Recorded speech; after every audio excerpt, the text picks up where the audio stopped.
देखिए, इस पे तो मैं अभी इतना ही कहूँगा कि दोनों जो विधायक हैं इनको 90-100 दिन के बाद अपने निर्णय पे बहुत पछतावा होगा और अपने निर्णय पर ये विलाप करते हुए आपको नजर आएंगे। तो क्या कहीं ना कहीं संगठन में कोई कमी है जो इस तरह से पार्टी जो है वो लगातार बात। देखिए, जिन विधायक को हमने 4 बार कांग्रेस पार्टी का टिकट दिया हो, 2 बार वो चुने गए हों पार्टी के टिकट पर, एक विधायक उनमें ऐसे हैं जिनको हमने पार्टी का टिकट देकर विधायक बनाया, उसके बाद मेंबर ऑफ पार्लियामेंट का उनको प्रत्याशी बनाया, उसके बाद प्रदेश की कार्यकारी अध्यक्ष के रूप में उनको जिम्मेवारी सौंपी, तो इससे ज़्यादा मान सम्मान इज्जत मैं नहीं समझता हूँ कि किसी को दी जा सकती है।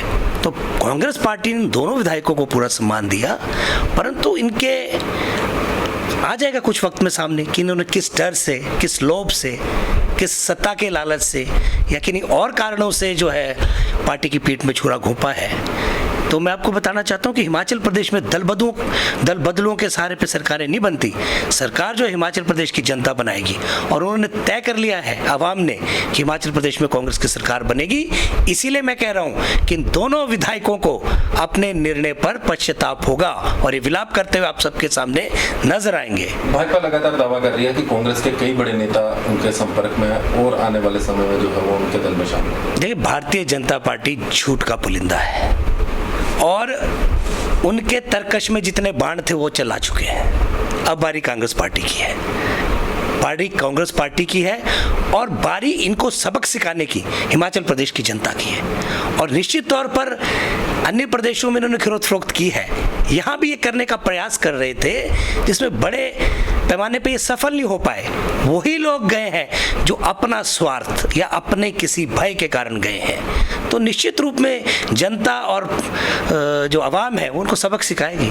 देखिए, एक नए विवाद को दोबारा से जो है मुख्यमंत्री जयराम ठाकुर जी ने जन्म दिया है। एक विवादित नियुक्तियां ये सरकार की पृष्ठभूमि रही है जब से जयराम जी बने हैं। जिस तरीके से लोक सेवा आयोग के अध्यक्ष की प्रक्रिया है उसको आपने पूरे संदेह में खड़ा कर दिया है। और मैं देख रहा हूं कि जिस तरह से सर्वोच्च न्यायालय ने एक गाइडलाइन सरकारों को जारी करी है, आपने पूरी तरह से उसकी अवहेलना की है। और ऐसा नहीं कि पहली दफा इस तरह का बड़ा कार्यक्रम और आयोजन किया गया। आपको याद होगा पहले भी जब इनकी नियुक्ति मेंबर के तौर पर थी तब भी एक भव्य आयोजन जो है मेंबर की शपथ के लिए राजभवन के अंदर किया गया। तो आज एक जयराम जी ने नए विवाद को जन्म दिया है, एक विवादित फैसला लेकर सुप्रीम कोर्ट की गाइडलाइनों की अवहेलना करके। ये तो इंटरवीन ना होता, आप देखिए कि 6 बजे रात को सब सुप्रीम कोर्ट ने कहा है कि आप इस तरह की नियुक्तियां जो है उसको एक पैनल बनाकर एक सिलेक्शन कमेटी बनाएंगे, प्रॉपर उसको एडवर्टाइज करेंगे। तो आपने सारे नियमों को दरकिनार करके, नियमों को ताक पे रख के ये नियुक्तियां की है। और उसके अलावा आप जिस तरह से मैं देख रहा हूँ सोशल मीडिया के ऊपर कई लोगों ने कहा है कि विपक्ष के नेता कहाँ थे उस वक्त। तो मैं उनको बताना चाहता हूँ कि ये नियुक्ति सिर्फ और सिर्फ भारतीय जनता पार्टी के द्वारा की गई नियुक्ति है, ठाकुर जयराम के द्वारा की गई नियुक्ति है।